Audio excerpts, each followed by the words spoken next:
welcome to my channel, Simple Living with DIY projects and delicious dishes. Today I'm going to be showing you how to make the best, simplest, easiest, and cheapest chalk paint. Now the chalk paint recipe that I use is very similar to the very popular Annie Sloan chalk paint. Now with the Annie Sloan chalk paint, you're very limited to the amount of colors you can purchase, and it's a little bit pricey. I'm going to be showing you how you can make your own high quality chalk paint for a very small price tag. I love this recipe. It has a very nice smooth consistency and it has a very long shelf life. The first thing that you'll need is calcium carbonate. Now I get my calcium carbonate on Amazon, and you can find the link for the calcium carbonate that I use in the descriptions below.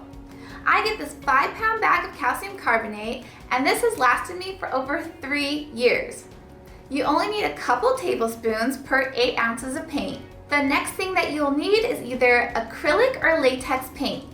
Now when I first started making chalk paint, I used to get those little 4 ounces of acrylic paint at the craft store.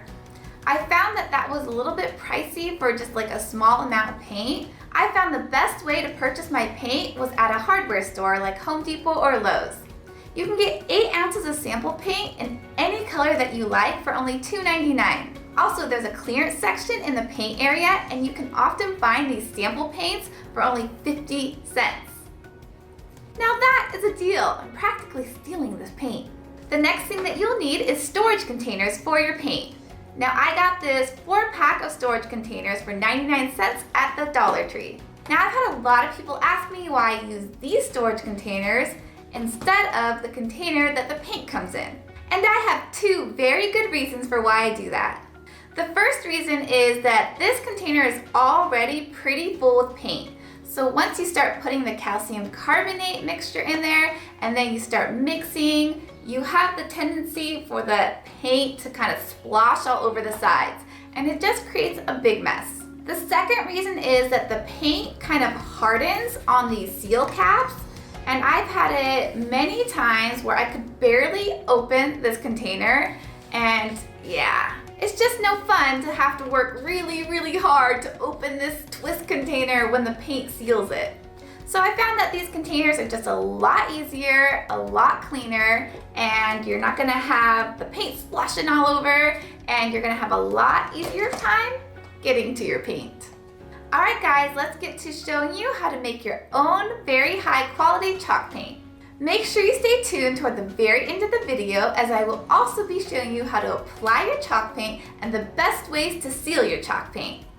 Before you go anywhere else, make sure you hit that subscribe button and that little bell right next to it so you never miss a video.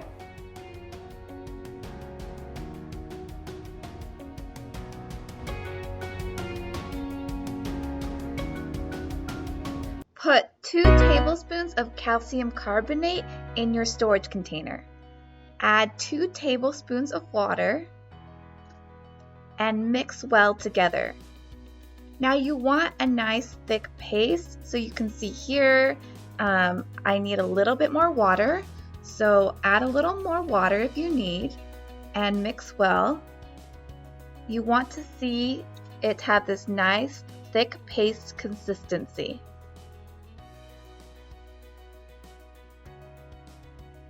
Shake your paint, then add your paint to your calcium carbonate mix and mix thoroughly.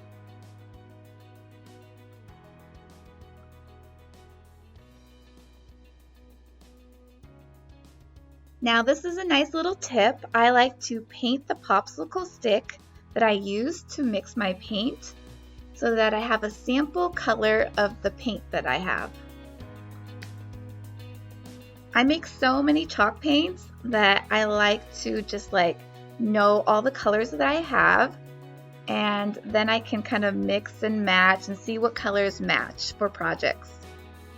Alright, next I'm going to show you how to apply your chalk paint and seal your chalk paint. I'm going to be showing you this small little project that I did. I got this neat little wood key at a thrift store for like $1, and I decided I'm going to turn it into a jewelry organizer. It already had these holes in it, had some hooks, and I just took the hooks off. So what's great about chalk paint is you can apply the chalk paint straight onto the wood. There's no need to sand it.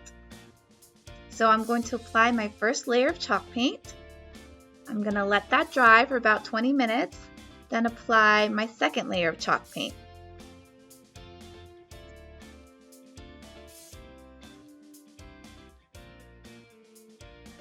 Now I wanted to make this key look antique, so I'm going to distress it using a sanding sponge. I'm going to sand the edges of the key here. I'm just going to sand that paint off, and then I'm just going to do little areas of the key until I'm happy with how it looks. Now it is time to seal the chalk paint. Now there are two ways you can seal it. The first way is using a polyacrylic protective finish. I usually use a clear matte. Super easy, you just follow the instructions on the back and use a paintbrush to apply it. The polyacrylic will protect any of your projects from being scratched, so you want to use it on things you're going to use a lot, such as a table. The second way to seal your chalk is to use a furniture wax. I use the natural furniture wax. And I'm going to be showing you this today because someone had asked on a different video what finish I had used for a project I had shown. Now just to be aware, this wax does not protect as well, so I only use it on things that I'm going to hang on the wall. You can apply the furniture wax with either rags or white rag paper cloth. I love these, they come in a big box and you can just throw it away when you're done. You want to get some wax on your paper rag, and you are going to start applying the wax on the surface of your project until it is completely covered. Now you're going to notice that with the wax, it's going to darken the paint just a little bit, so just be aware of that. Then with the clean side of your cloth, you're going to just wipe off your excess wax. And there you go, you have a really nice smooth finish. And if you turn it around, you can see the difference of it being unfinished. Next, I'm going to be installing some knobs so I can make this jewelry organizer. And I'm going to determine the correct drill bit by having the drill bit a little bit bigger than the screw I'm going to use.